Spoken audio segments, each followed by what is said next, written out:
Hi friends, आप सभी का हमारे चैनल पे स्वागत है। फ्रेंड्स, आज के इस वीडियो के माध्यम से क्लास 10th साइंस का पहला चैप्टर रासायनिक अभिक्रियाएं एवं समीकरण के बारे में स्टडी करने वाले हैं। आज की इस वीडियो के माध्यम से हम समझेंगे कि रासायनिक अभिक्रियाएं क्या होती है और ये किन किन चीज़ों से मिलकर बनती है। उसके बाद हम ये समझेंगे कि रासायनिक समीकरण क्या होते हैं, ठीक, और किस तरीके से हम समीकरण को संतुलित करते हैं, ये भी आपको इस वीडियो के माध्यम से समझाया जाएगा। तो वीडियो बहुत ही ज़्यादा मोस्ट इम्पोर्टेंट है, वीडियो में एंड तक बने रहना। उसके पहले वीडियो को लाइक कर देना। चैनल पे पहली बार जुड़ चुके हैं तो चैनल को सब्सक्राइब करके साथ में सारे बेल आइकन भी प्रेस जरूर कर देना। तो आइए सबसे पहले हम समझते हैं कि रासायनिक अभिक्रियाएँ किसे कहते हैं। तो ऐसे परिवर्तन जिसमें नए गुणों वाले पदार्थों का निर्माण होता है उसे हम रासायनिक अभिक्रिया कहते हैं। क्या बोला जा रहा है? ऐसे परिवर्तन, ऐसे चेंजेस जिसमें नए गुणों वाले पदार्थों का निर्माण होता है उसे हम रासायनिक अभिक्रिया कहते हैं। अब देखो, जैसे मान लो एक एग्जाम्पल के तौर पे आप समझो कि आपको चाय बनाना है।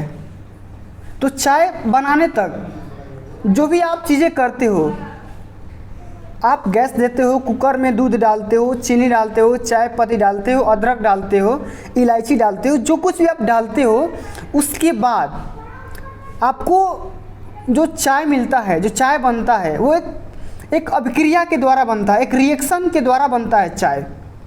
समझ गए?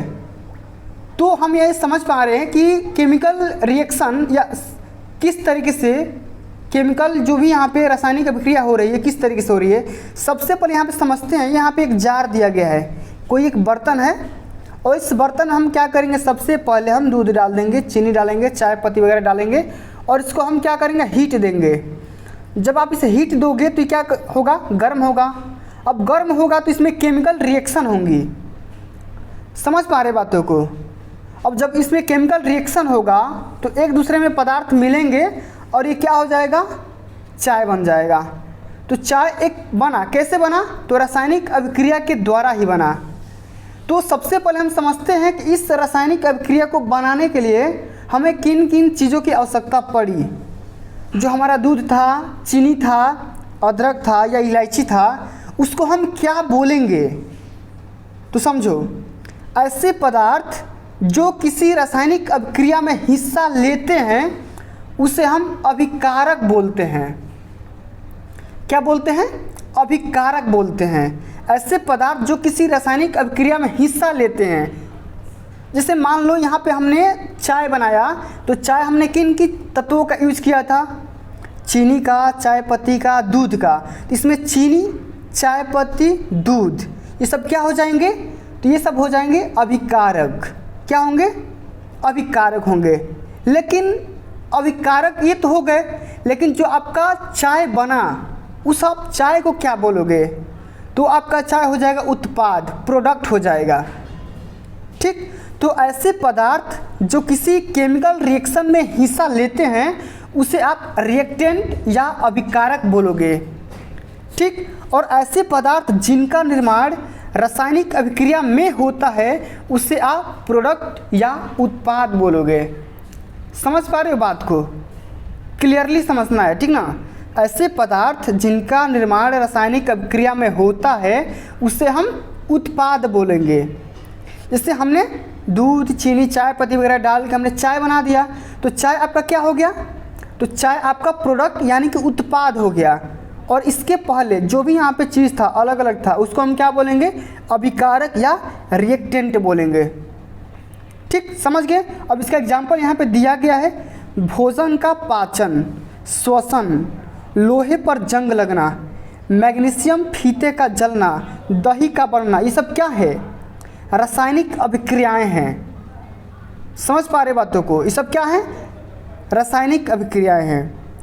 अब यहाँ पे हम ये समझ पा रहे अगला टॉपिक कि रासायनिक अभिक्रिया के प्रेक्षण आप किस तरीके से करोगे। तो इसके मेन 4 प्रेक्षण दिए गए हैं जिसके हेल्प से आप ये समझ पाओगे कि केमिकल रिएक्शन हो पा रही है।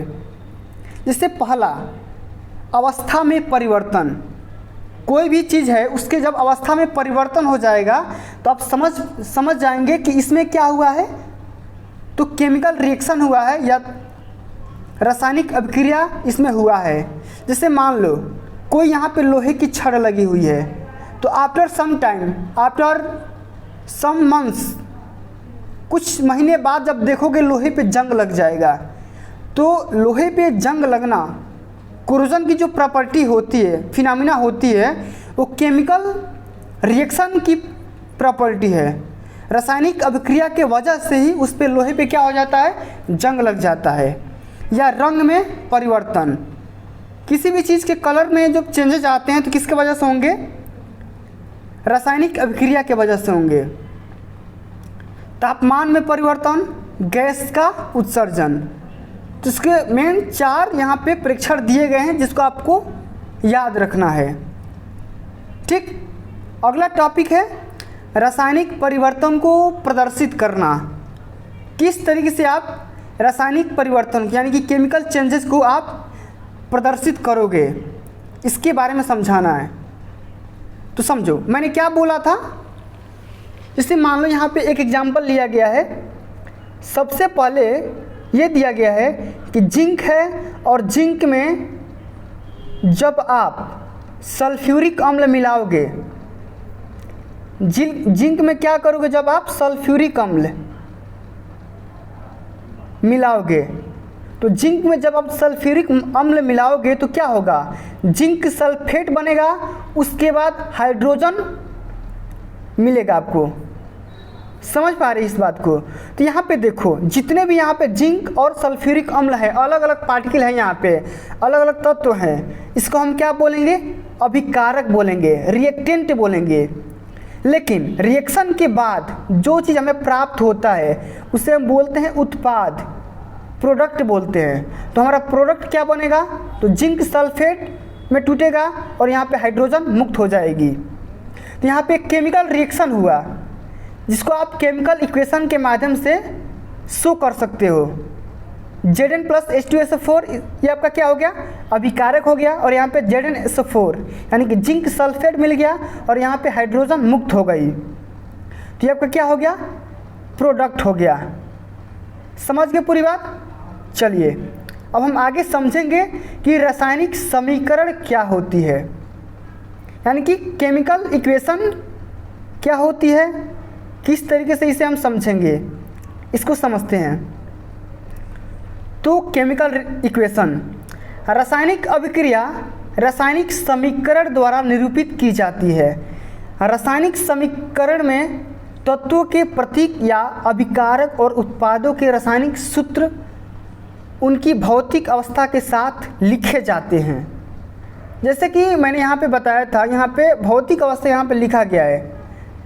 आपको बताया जाएगा कौन सॉलिड फॉर्म में है, कौन लिक्विड फॉर्म में है, कौन गैसियस फॉर्म में है, आपको बताया जाएगा। आगे हम डिटेल में समझेंगे, ठीक ना। रासायनिक अभिक्रिया में आवश्यक परिस्थितियाँ जैसे ताप, दाब, उत्प्रेरक आदि को तीर के निशान के ऊपर या नीचे दर्शाया जाता है। ठीक, आगे हम समझते हैं कि रासायनिक अभिक्रिया को किस तरीके से हम संतुलन करेंगे। तो रासायनिक अभिक्रिया को संतुलन करना हम आपको डिटेल में अगली वीडियो के माध्यम से समझाएंगे। फ्रेंड्स आज के लिए बस इतना ही, मिलते हैं अगली वीडियो में। जो हमारा अगला लेक्चर होगा उसमें हम आपको ये समझाएंगे कि किस तरीके से केमिकल इक्वेशन को बैलेंस किया जाता है। तो आज के लिए बस इतना ही, मिलते हैं अगली वीडियो में। तब तक के लिए जय हिंद, जय भारत, वंदे मातरम।